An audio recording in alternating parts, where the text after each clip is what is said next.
Maayong adlaw mga pards. Welcome sa GP Pond Stories. Ordinary Days, Real Stories.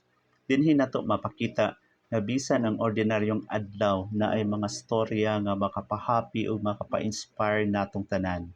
Kung makalaag ko sa merkado, malingaw gid ko magtan-aw sa ilang mga baligya, ilabi na sa ilang styling sa pag-display sa ilang baligya para lang gyud maka-attract sa mga customers nga eventually mo'y makahatag sa ilaha og income. Ug usa na ana kining gapamaligya og dressed chicken.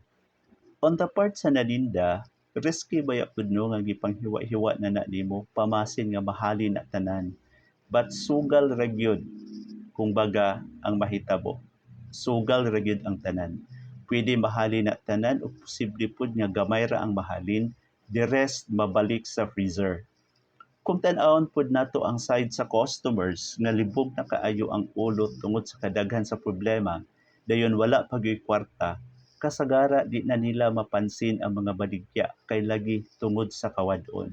Usahay mo compute imong utok nga mas di kaayo hago og dili kaayo gasto kung magpalit na lang daan og luto na, like fried chicken nga ta 45 pesos lang ang isa, ayaw lang nang sa mga branded nga mga fast food chain.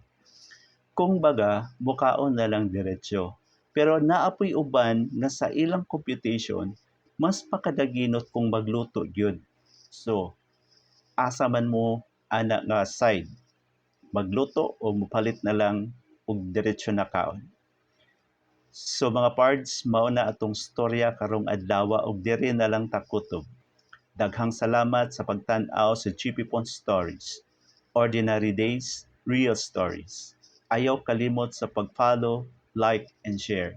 Bye-bye!